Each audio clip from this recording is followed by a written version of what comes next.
Madame Doucouré Fatoumata Wageye. Ne bɛ hakili to a b'a fɔ ma ko jar n'o ye muso ka hakɛ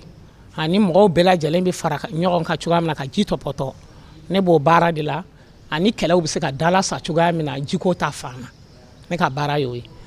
aw ɲɛ bɛ ja minnu na n ko ja fɔlɔ in o ye komi ni jateminɛ ma kɛ ko tora a yɛrɛ ma ten nɔ a ka ca la kɛlɛw bɛ caya min filɛ nin ye I ɲɛ b'a la baganw bɛ tɛmɛ cikɛla ka foro kan nakɔtigi ka foro la u b'a dun u bɛ tila ka na u min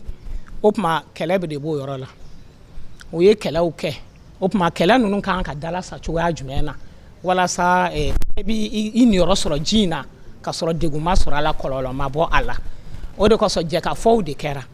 o jɛkafɔ minnu kɛra o de ye ja filanan ye walasa bɛn bɛ kɛ ko la walasa ji in bɛ tɔpɔtɔ cogoya min na ka fɔɲɔgɔnkɔw dɔgɔya ka dɔw yɛrɛ fɔɲɔgɔnkɔ dɔw yɛrɛ ban u kana segin ka kɛ tun ja sabanan in san o de y'a ye o jɛkafɔ min kɛra o jaabi kɛra jumɛn ye o jaabi de kɛra baganw ka tɛmɛsira dilali ye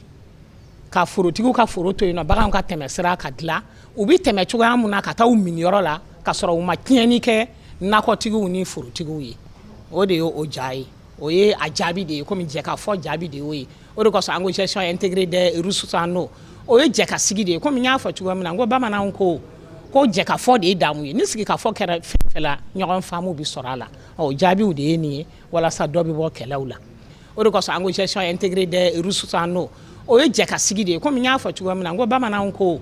jɛkafɔ de ye damu ye ni sigikafɔ kɛra fɛn fɛn la ɲɔgɔn faamu bɛ sɔrɔ a la o jaabiw de ye nin ye walasa dɔ bɛ bɔ kɛlɛw la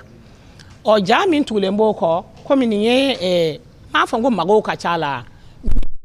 o bɛ jiko la i bɛ se k'i ka musakaw fana sɔrɔ cogoya min na o fana o activité génératrice de revenu n'an b'a fɔ a ma ko AGR olu b'a la o tuma miniji yɔrɔ la an ɲɛ bɛ an balakaw fana na olu bɛ kɛ ka kɛlɛ kɛ ni jiko gɛlɛyara ni mɔgɔw bɛ taara ton ji kelen kan k'a fɔ aw b'a ka magoɲɛjiw ta la a ka ca la dɔ bɛ kɔrɔtɔ kɛlɛw bɛ kɛ ni fɛɛrɛw ma tigɛ a la o de kosɔn kɔlɔnda ninnu na u ye jɛkulu sigi u b'a fɔ ma comité de gestion de l'eau wala association d'usagers d'eau wala comité locaux de l'eau walasa olu ka sigi ka jɛkafɔ kɛ walasa mɔgɔw bɛ bɛn cogoya min na jiko la ɲɔgɔn faamu bɛ k'a la cogo min ɲɛ b'a la mɔgɔw kɛlen bɛ ka kɛlɛ kɛ image fɔlɔ in na fo ka ɲɔgɔn bin ka ɲɔgɔn ka jiw ta ka fili o jɛkafɔw jaabi de ye filanan in ye n'o ye bɛɛ lajɛlen min nana min ɲɛ o b'i ka ji ta o bɛ taa ɲɔgɔn faamu kɔnɔ bɛn ni bonya ni karama kɔnɔ o de ye ja laban ye.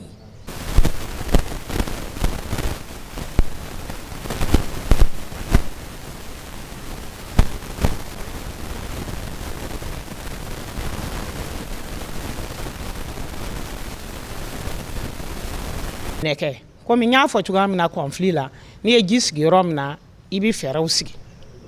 anw bɛ hydraulique la a bɛ san caman bɔ jateminɛ de kɛra k'a fɔ ko n'i ye jiton bila yɔrɔ o yɔrɔ i ka mɔgɔw bila a kunna minnu b'u hakili to jiko in na walasa ji kunna kɛlɛ bɛ se ka dɔgɔya cogoya min na o dɔrɔn tɛ n'i ye mɔgɔw bila ji kunna k'a ta jiko kuma fɔli la fo ka taa bila ji sɔrɔli la komi an kan bɛ kɔlɔnko ninnu ani barajiw ni fɛnw ni fɛn fɛn ye jiko kuma ye kumaw kana tɛmɛ musow kan o de kosɔn conférence ba dɔ kɛra Dublin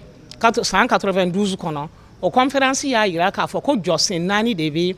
gestion intégrée des ressources en eau na o jɔsen sabanan ko jiko kuma man ka fɔ musow kɔ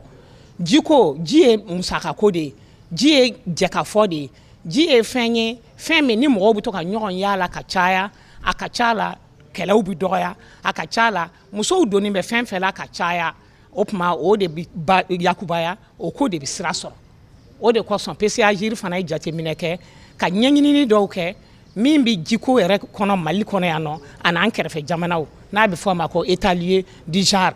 o gafe fana b'an bolo gafe fɔlɔ ye gafe filanan fɛɛrɛ jumɛnw de kan ka tigɛ walasa mɔgɔw bɛ se ka cɛ ni muso bɛ se ka fara ɲɔgɔn kan ani denmisɛnninw ani mɔgɔ minnu se t'u ye kosɛbɛ n'an b'a fɔ ma ko personne vulnérable olu bɛ fara ɲɔgɔn kan cogoya jumɛn na ka jiko kuma fɔ parce que anw yɛrɛ ko genre kɛ n'a fɔra genre dɔrɔn mɔgɔw b'a fɔ muso don parce que jateminɛ kɛra ko dankarila musow ka hakɛ la o de kosɔn musow tɛ wele ko caman na nka n'i ye jateminɛ kɛ genre in na genre in tɛ muso dama ye genre in ye cɛ ni muso denmisɛn ni maakɔrɔba dankarilen bɛ kɛ mɔgɔ minnu ka hakɛ la k'olu bɛɛ lajɛlen fara ɲɔgɔn kan jamana yiriwako la o de kosɔn anw ye gafe filanan dilan walasa taabolo bi sɔrɔ a la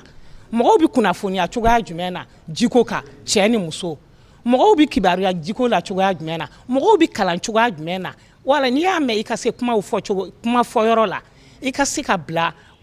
décision baw bɛ ta yɔrɔ min na o b'a sɔrɔ i ye dɔ de dɔn ka mɔgɔw kalan k'u la faamuya ji tɔpɔtɔko la cɛ ani muso o tuma an ka genre y'o ye o document fana b'an bolo capitalisation de renforcement des capacités o document fila b'an bolo PCA JIR kɔnɔna na